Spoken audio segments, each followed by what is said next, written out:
Gender gaps. We see them across the world, in almost every industry and aspect of our lives. But did you know that there's a gap between men and women in information itself? The vast majority of information that we have collected historically and continue to collect has been based on men. The numbers are in, sort of, and they show who we aren't counting: women and girls. Historically, women have been underaccounted for, if they were considered at all. But the female information gap isn't just a problem of antiquity, it's present in the digital and non-digital world of today. Data collection is often the first step in creating almost anything, whether it's a new product or entire systems that we rely on day to day, so we end up living with technology and infrastructure designed by men for men. This is Reference Man. For decades, industries have considered this the standard human and designed the world around him.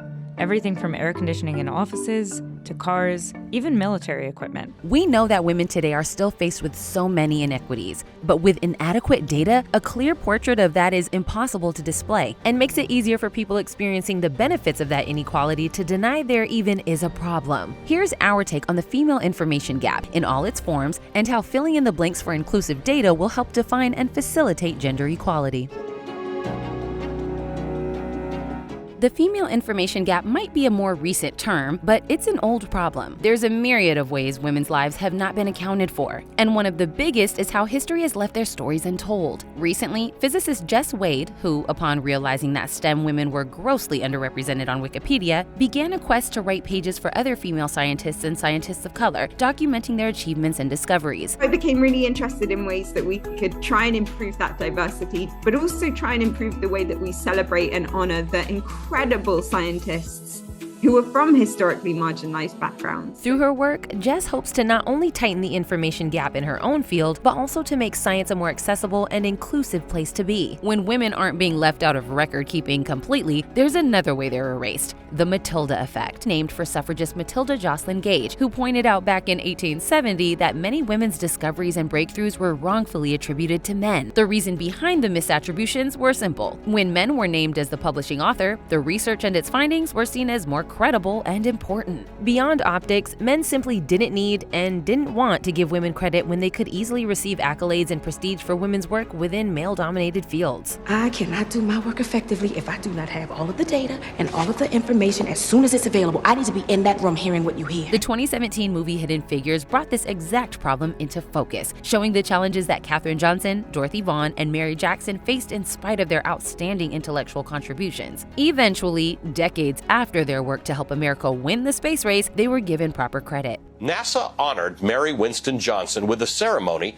to officially rename its Washington, D.C. headquarters building after her. When history paints the picture that women weren't there, it's easier to make research for women by women seem like a niche interest unworthy of time and effort, even though they account for half the population. Caroline Criado Perez, author of Invisible Women: Data Bias in a World Designed for Men, says that in such a framing, women are set up to be forgettable, ignorable, dispensable from culture, from history, from data, and so women become invisible. Even the device that you're probably using to watch this on, your mobile phone, that's designed to fit into men's hands rather than women's hands. And the female information gap is more than missing names and faces. Women's material, emotional, and physical well-being have been essentially ignored throughout history. Take female hysteria. Hippocrates, known as the father of modern medicine, coined the term hysterica and asserted that a woman's uterus ran around her body unchecked, causing physical and emotional female illnesses. This may sound ridiculous to us now, but hysteria was a widely used diagnosis for women experiencing anything from anxiety to loss of sex drive well into the 20th century. In fact, it wasn't until the 1980s when the term stopped being used by doctors as a psychological condition. Hysteria represents thousands of years of philosophers, scientists, and medical professionals misinterpreting and mistreating female patients. This, along with countless other assumptions that the female body was unworthy of analysis, led to women being misdiagnosed, diagnosed too late, or even dying from lack of research. The failure to include female bodies in design affects women's lives.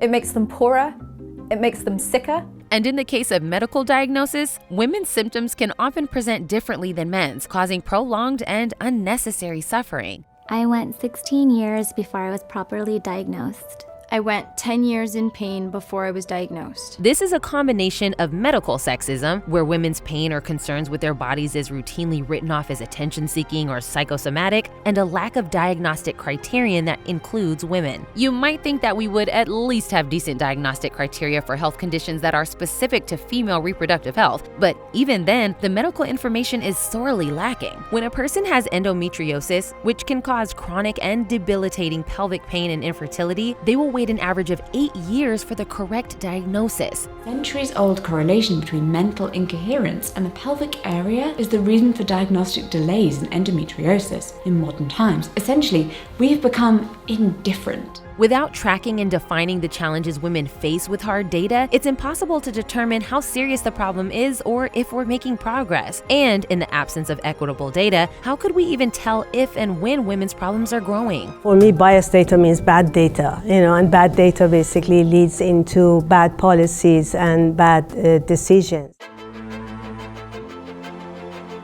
From developing nations to Hollywood, domestic violence to maternal mortality rates, the lack of database knowledge and historical documentation of women creates real-life damage. It shortchanges women in every way we can imagine: private and public economic resources, accurate representation, unpaid labor, even our medical care. There are several factors that can affect how a person metabolizes drugs, and these factors can vary drastically based on sex.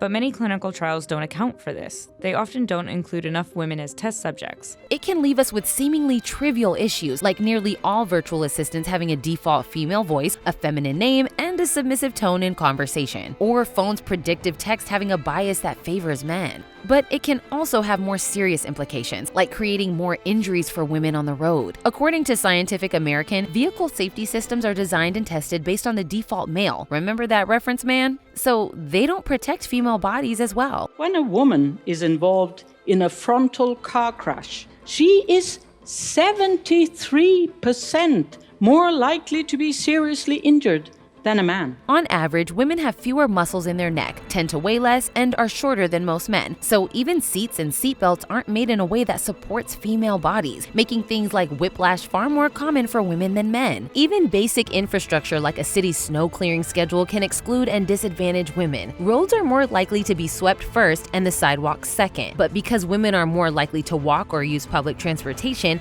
and men are more likely to have access to a personal vehicle, women are disadvantaged by design. The snow clearing schedule was devised on data that had a gender data gap. They didn't deliberately set out to exclude women. They just forgot about them. In the town of Umeå, Sweden, once the snow clearing schedule considered gender-specific data, people realized that the year-round number of pedestrian injuries that occurred in winter was 79%, and 69% of those injured were women. When we consider the fact that some of those women injured would have needed professional medical attention and potentially time off from work to heal, this also becomes an economic issue. All of these gaps in our technology and infrastructure are only the beginning. The same gaps can be found in research on medical care, workplace environments, and domestic violence. We know what happens when women are invisible. So what happens when they're present and accounted for?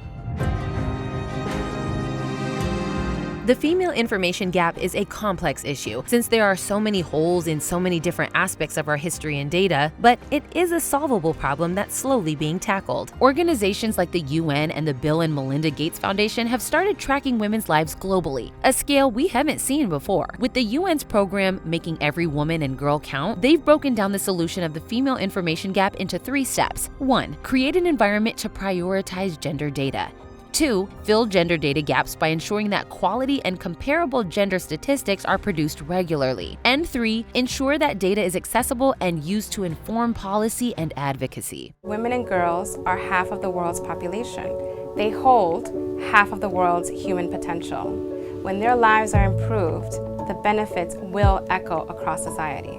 The 5-year program wrapped in 2022, and it resulted in some incredible changes. On a macro level, their program increased gender data that influenced over 20 different policies or programs, some of which created action to end violence against women, offered women economic empowerment, or even provided better COVID-19 responses. But let's look at the micro. In Vietnam, Tran Thai Quet, a blind 60-year-old, served as the main breadwinner for her family of 4 people. When flooding swept across the province she lived in, she lost all of her her poultry and income. Because of the data collected on vulnerable groups, UN Women was able to provide emergency cash grants to 315 flood-affected women-headed households, rebuilding their livelihoods. Antiquity was able to buy livestock, seeds, and fertilizer, restoring her money-making abilities. Gathering this kind of data and making progress like this is crucial because there's still so much work to be done.